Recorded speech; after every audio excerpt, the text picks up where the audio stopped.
Buen día a todos, espero que todos se encuentren bien. Les agradezco que a pesar de todo el trabajo que han tenido, se hayan tomado el tiempo para hacer la tarea, sobre todo la tarea que fue tan laboriosa. En general hicieron muy buenas tareas, por lo que en esta clase haremos solo un breve repaso de los conceptos principales. Cualquier duda, por favor, recuerden que pueden enviarme WhatsApp, correo y trataré de responderla. Entonces, vamos a hacer la revisión estructurada del artículo hidroxicloroquina y acitromicina como tratamiento de COVID-19, resultados de un ensayo clínico abierto, no aleatorizado. La primera parte que vamos a evaluar es el diseño arquitectónico y el tipo de estudio desde el enfoque metodológico. Entonces, desde el enfoque metodológico corresponde a un ensayo clínico abierto, no aleatorizado y es experimental, prospectivo y comparativo. Ahora, analizando cada uno de los componentes del diseño arquitectónico, se incluyó a pacientes con COVID hospitalizados. Esta característica es importante para evaluar el ensamble de la población, si fue adecuado o no. La maniobra principal fue hidroxicloroquina. Los autores desde la justificación hablan del uso de la hidroxicloroquina, de los beneficios respecto a la cloroquina y de su efecto in vitro. Y sin embargo no se menciona dentro de los antecedentes el papel de la acitromicina, por lo que la acitromicina se considera en este estudio como una maniobra periférica, así como lo fue también el tratamiento sintomático que no se describe. Imaginen que este pudiera haber sido esteroide, eso pudo impactar en el resultado. Se habla del uso de antibióticos, no sabemos si se referían solo al uso de la acitromicina o bien se indicó algún otro antibiótico. En cuanto al desenlace, es aclaramiento viral al día número 6. Es un desenlace intermedio, subrogado, y es necesario considerar para nosotros como clínicos otros desenlaces clínicamente relevantes, como cuál es la mortalidad, el riesgo de complicaciones, admisión a la UCI y, por supuesto, los eventos adversos que quedaron pendientes para otro paper, pero es necesario evaluarlo y ponderar siempre el riesgo-beneficio del tratamiento. Bueno, vamos a pasar. Algo que es importante desde el aspecto de consideraciones éticas es cómo se conformó el grupo control. El grupo control estuvo formado por aquellos participantes que no aceptaron el tratamiento. Entonces, esto es importante tenerlo en cuenta. No debe ser nada agradable que los estén sometiendo a la PCR nasofaringea diario durante 14 días, siendo que es un tratamiento o una evaluación que a lo mejor de forma rutinaria no se estaría llevando a cabo. Ahora, vamos a ir analizando cada uno de los sesgos. El primero, vamos al estado basal. En cuanto al ensamble de la población, se considera que es un ensamble inadecuado porque solo se incluyó a los pacientes hospitalizados. Sin duda, estos pacientes tenían un pronóstico y características distintas a los pacientes que no requirieron hospitalización. La otra parte es que incluyen a niños. Ellos pusieron en sus criterios de inclusión niños mayores de 12 años. Sin embargo, al hacer el análisis de resultados, observamos que incluyeron a 2 participantes de 10 años. E incluso ellos ponen por ahí en alguno de los apartados del artículo que los niños no recibieron el tratamiento porque pueden tener un comportamiento distinto. Entonces, ¿para qué se incluyeron? Si se comportan distinto a la población adulta. Entonces, esto nos habla de un ensamble inadecuado. Posteriormente, vamos a analizar el sesgo de susceptibilidad. No se consideraron comorbilidades, no se consideraron el antecedente de tabaquismo o el estado nutricional que pueden impactar en el desenlace. Y si bien las variables que ellos midieron como edad, el tiempo de evolución, el, la forma clínica de presentación no muestran diferencias significativas, no podríamos saber si para el resto de las variables había diferencias o no las había. lo cual nos hace pensar en que también puede haber un sesgo de susceptibilidad pronóstica. Y uno de los sesgos más importantes es el de ejecución, puesto que no se reportan las maniobras periféricas. Se reporta el uso de la acitromicina, pero no se reporta el apego a la acitromicina ni a qué pacientes se les prescribió. No se reporta tampoco tratamiento sintomático y no se reportan tampoco el uso de algún otro antibiótico. Entonces, esto es importante considerarlo porque está presente el sesgo de ejecución. Y si bien los autores consideran la calidad de la maniobra de la hidroxicloroquina, puesto que hablan de las concentraciones séricas, no muestran el efecto de la citromicina. Entonces, parecía que hidroxicloroquina se llevó a cabo un análisis por protocolo, donde se incluyó solo a los pacientes con apego al tratamiento, pero no sabemos qué pasó con el grupo de acitromicina. Ahora, pasándonos al desenlace, hay un sesgo de detección. 6 pacientes, 5 de los cuales pertenecían al grupo control, no tuvieron PCR al día 6. Los resultados estaban presentados también de forma distinta y la medición basal pues ocurrió en distintos momentos de la enfermedad con distintos tiempos de evolución. Bueno, la medición 0. Hay un sesgo de transferencia, hubo pacientes perdidos, en especial en el grupo que recibió tratamiento. Entonces, se perdieron 6 pacientes. Los 6 pacientes fueron pacientes que estaban recibiendo hidroxicloroquina. 3 pacientes ingresaron a la UCI y no se pudo dar seguimiento a esos pacientes. Un paciente tenía PCR en la última medición y murió. Otro decidió abandonar el hospital y tenía PCR positivo. Un paciente suspendió el tratamiento y tenía PCR positivo. Y había además los 6 pacientes que no tenían el reporte del desenlace al día 6, lo cual nos habla de un sesgo de transferencia. Nosotros no podríamos asumir que estas pérdidas no se atribuyeron al tratamiento. Okay. Vamos a pasar a tamaño de muestra. El tamaño de muestra estaba descrito con toda claridad. Se requerían tan pocos pacientes, puesto que la eficacia que ellos esperaban era del 50%. Pero vean cómo la eficacia es para la hidroxicloroquina. Aquí no se menciona la acitromicina. Por lo tanto, los resultados que se muestran para la maniobra principal debería ser hidroxicloroquina. Entonces, ellos esperaban un efecto del 50%, poder estadístico del 85%, error tipo 1 del 5%, más 10% de pérdidas en el seguimiento, con un total de 48 participantes, 24 en cada grupo. Sin embargo, los grupos quedaron de forma distinta. Ojo, aquí acuérdense que cuando tenemos un tamaño de muestra que es pequeño, el riesgo es que presentemos un error tipo 2. ¿Esto qué quiere decir? Resultados falsos negativos. En las tareas me pusieron ahí que había un error tipo 1. No, acuérdense que el error tipo 1 son los falsos positivos y se da con tamaños de muestra muy grandes.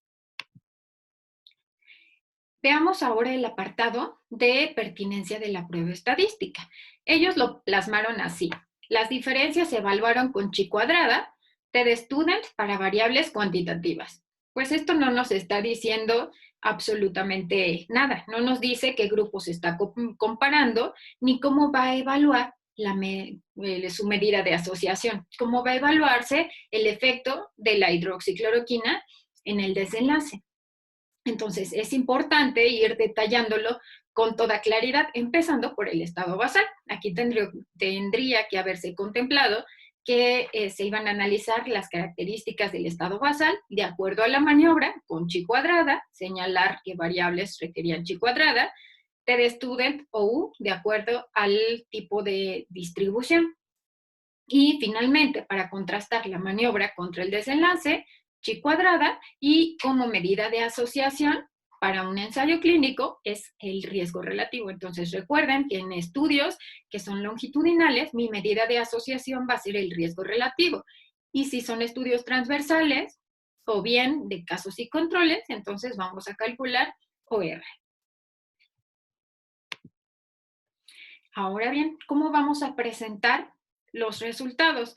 Aquí es importante que ustedes vayan siguiendo un orden, el orden del diseño arquitectónico. No podríamos saltarnos solo a las medidas de asociación, a evaluar el riesgo relativo, sin antes tener un análisis de todos los cuadros de resultados insertados en el diseño arquitectónico. Entonces, acuérdense de empezar por pasos. Eso fue lo que falló en algunas de las tareas, que se saltaron directamente hasta la medida de asociación y a evaluar el desenlace. Entonces, el primer cuadro tenían información ustedes para analizar las características generales de la población en el estado basal. Entonces, se incluyeron ahí 36 participantes, 41.7% eran hombres, edad, la media es de 50.1 años, con una desviación estándar de 19.6. El estadio clínico, el estadio que predominó, fue infección de vías aéreas superiores y de vías aéreas inferiores. En tiempo de inicio de los síntomas, aquí los autores en su cuadro de resultados tuvieron un error, puesto que fue contemplada una variable de distribución normal cuando en realidad no la tenía, porque era el resultado 4 y 2.6 de desviación estándar. Si ustedes a la media más menos 2 desviaciones estándar, bueno, más bien menos 2 desviaciones estándar, le restan, tendrían un dato negativo, cosa que clínicamente no es posible. Entonces, el tiempo de inicio de los síntomas debió haberse presentado con media, mediana y rango intercuartil. Ese fue el primer error en su tabla de resultados. Después, el siguiente cuadro es para contrastar las características basales de acuerdo a la maniobra, con mucho más importancia en este estudio. ¿Por qué? Porque fue un estudio que no estaba aleatorizado. Entonces, ellos incluyeron únicamente 4 variables: sexo, edad, estadio clínico y tiempo de evolución de los síntomas.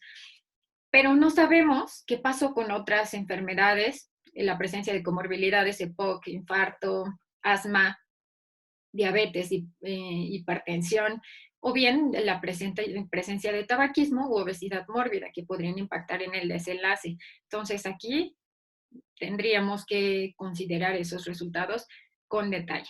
Entonces, si bien en estas variables que ellos consideraron no hay diferencias significativas, no sabemos qué pasó con las otras variables que no fueron evaluadas, y puesto que no tenemos el efecto de la aleatorización. Algo que es importante, en el primer cuadro, la variable de edad parecía tener una distribución normal. Sin embargo, vean qué pasa aquí con la variable edad una vez que la agrupamos en los dos grupos, cloroquina y tratamiento control. Entonces, vean, para hidroxicloroquina la media es de 51.2 con una desviación de 18.6. Pero ¿qué pasa con el grupo control? La media es de 37.3 y la desviación estándar de 23.9. Entonces, 37.3 menos 46 nos daría un resultado negativo. Entonces, en este caso, valdría la pena considerar una variable de distribución normal y por lo tanto utilizar una U. Y por lo tanto, en el cuadro anterior también deben mostrar la edad con con mediana y con rango intercuartil. No olviden señalar entre paréntesis las unidades de medición y en la parte de abajo señalar qué prueba estadística utilizaron para calcular este valor de P. Después tendríamos que contrastar la maniobra principal contra las maniobras periféricas. Este fue un señalamiento interesante de Jimena. Entonces, Jimena decía que para ella es importante saber a qué pacientes se les otorgó la acitromicina. Entonces, únicamente se les otorgó a 6 pacientes que estaban recibiendo hidroxicloroquina. Y veamos cómo se comportó.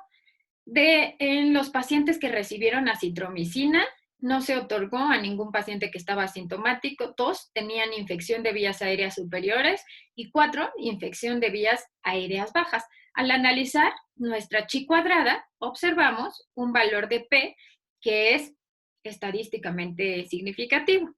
Entonces, pareciera que se utilizó en pacientes con infección de vías aéreas superiores y bajas, no en pacientes que estaban asintomáticos. Esto nos puede dar un poco la pauta sobre a qué pacientes se les administró. Okay.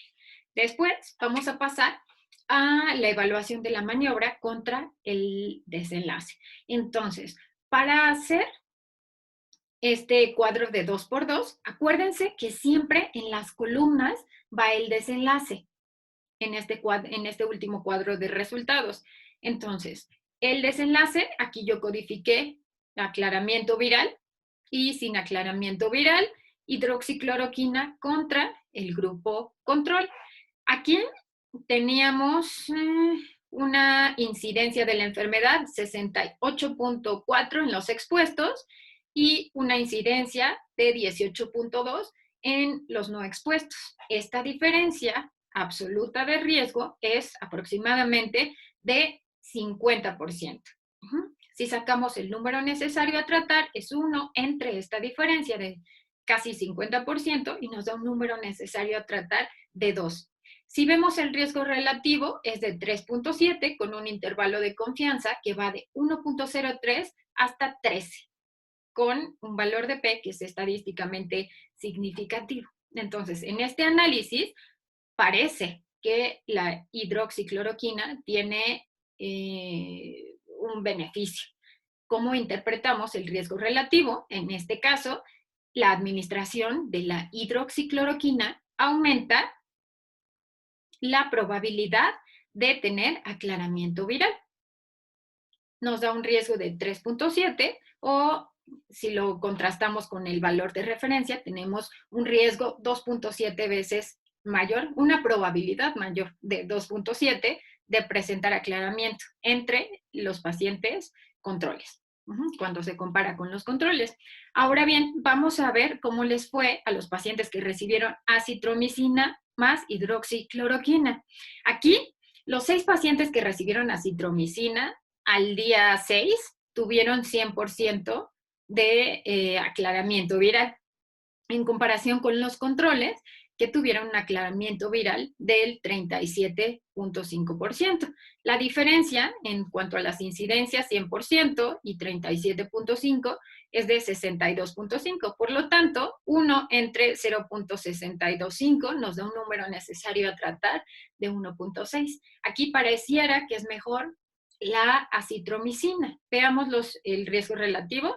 Uno es 3.6 con un intervalo que va de 1.5 a 4.46. Entonces vean aquí el número necesario a tratar. Parece entonces que tiene mayor efecto la acitromicina.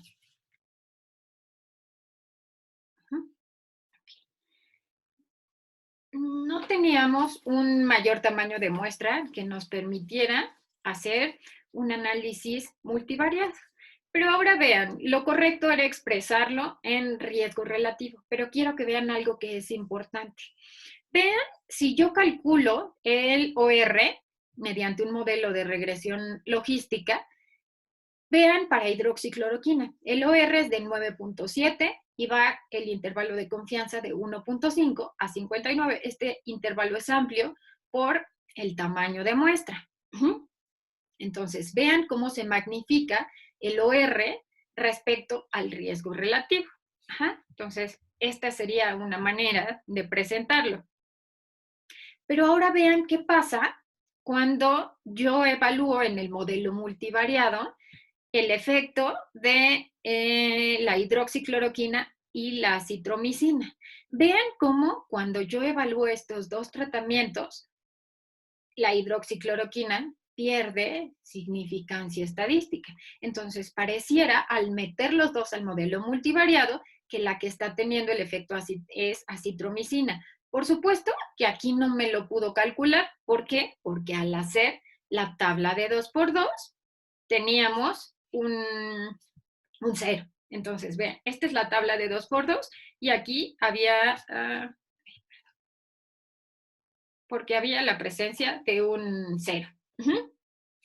Entonces, ahora, Vean si yo quisiera hacer un modelo multivariado. Bueno, una opción es meter al modelo multivariado la edad, y no sé, hidroxicloroquina. Entonces, con la edad, si yo meto edad, hidroxicloroquina sigue siendo de riesgo y la edad no está impactando. Esta es una opción. Ajá. Pero otra opción es que yo haga un análisis estratificado. ¿Qué es el análisis estratificado? Que yo evalúe el riesgo más bien el efecto del tratamiento en grupos distintos. Por ejemplo, yo quiero evaluar el efecto de la hidroxicloroquina de acuerdo al grupo de edad. Yo podría evaluarlo en aquellos menores de 60 años o mayores de 61 años. Entonces, vean aquí cómo se comporta. Si bien el riesgo relativo era de 9, aproximadamente de 9, cuando metíamos en el modelo solo hidroxicloroquina, ahora vean qué pasa si yo lo estratifico de acuerdo a la edad. Entonces, en los pacientes que tienen menos de 60 años, el riesgo es de 5.5, con un intervalo de confianza que va de 0.78 a 38. Aquí podría ser que sea tamaño de muestra y que estemos ante un error tipo 2. Podría ser. Ajá. Y vean, cuando yo lo estratifico entre 61 y más, aquí no me lo calcula. ¿Por qué? Porque hay un 0. Al hacer la tabla de 2 por 2 hay una casilla con 0. Entonces, esto pasa porque los pacientes, eran muy pocos pacientes en cada uno de los grupos. Y si además yo estratifico, genero o requiero un mayor tamaño de muestra. Pero ¿cómo hice este análisis estratificado? Se van a la opción de datos, le ponen segmentar archivo y ahí le ponen que quieren hacer una comparación de grupos. Aquí yo tuve que hacer la agrupación de la variable edad en 2 categorías, más de 60 y menos de 60, le dan a aceptar, después corren su modelo multivariado o corren su tabla de 2 por 2 y les calcula el riesgo relativo o el OR para cada una de las categorías y así ustedes pueden evaluar si es igual o es distinto dependiendo en la categoría que ustedes estén evaluando, en este caso, edad. ¿Cuáles son, después de que ya hicimos el análisis de los resultados, cuáles son nuestras conclusiones? Entonces, bueno, la hidroxicloroquina y la hidroxicloroquina más acitromicina parecen ser eficaces al aclaramiento viral al 6º día. Sin embargo, existen distintos tipos de sesgos que pueden impactar en los resultados, como el sesgo de ejecución, el sesgo de detección y el sesgo de transferencia. Es importante que para ustedes como clínicos, bueno, ustedes quisieran tener un medicamento que disminuya el riesgo de mortalidad, que disminuya el riesgo de complicaciones, de ingreso a la UCI, que disminuya la estancia intrahospitalaria. Si bien el desenlace que ellos evaluaron es un desenlace intermedio, pues podría disminuir la transmisión de la enfermedad, pero es importante que como clínicos no olviden ustedes los desenlaces clínicamente importantes. Y otra cosa que no se contempló son los eventos adversos. La hidroxicloroquina tiene una vida media de hasta unos 40 días. La dosis que ellos administraron, si bien fue por un periodo corto, se administró a dosis más altas que la que habitualmente utilizan los reumatólogos. Esto podría impactar a largo plazo en la aparición de complicaciones en retina o bien de manera aguda en el alargamiento de QT. Por eso es tan importante que en este estudio se muestren los eventos adversos. Y bueno, algo que no se consideró es cuál es el rendimiento de la prueba utilizada. No se obtuvo el cultivo para todos los casos. Entonces, estos resultados ustedes tienen que tomarlos con reserva. Es un preámbulo, parece que es un medicamento que funciona y se requieren un ensayo clínico más grande que sea aleatorizado y donde se eviten estos sesgos que pueden impactar en los resultados. Entonces, esto es importante que ustedes lo contemplen y me imagino que a esto se referían con que los resultados al final les eran confusos. Esto es importante, es de lo que estábamos hablando, se están reportando eventos cardiovasculares debido a una prolongación del QT. Entonces es importante que se considere y se evalúe cuáles son los factores de riesgo, qué pacientes tienen mayor probabilidad de tener QT alargado y una complicación cardiovascular. Entonces, para que ustedes lo tomen en cuenta. Bueno, eso es todo para esta revisión estructurada. Espero que haya quedado más claro. Les comentaba que hicieron buen análisis, solo había que refinar algunos detalles y sobre todo mostrar tal vez cómo presentar los resultados. Si tienen alguna duda, por favor me escriben y con mucho gusto les ayudo a resolverla. Cuídense mucho y seguimos en contacto. Esta semana no vamos a tener, no les voy a subir ninguna actividad por las vacaciones de Semana Santa. Para el día lunes les voy a compartir el video de la clase. Vamos a continuar con prueba diagnóstica y curva ROC. Les subo el video, les explico cómo calcular las curvas ROC y les subo la tarea para el siguiente sábado, que debe ser 16, 18, espérenme, 18 de abril. Cuídense mucho y seguimos en contacto.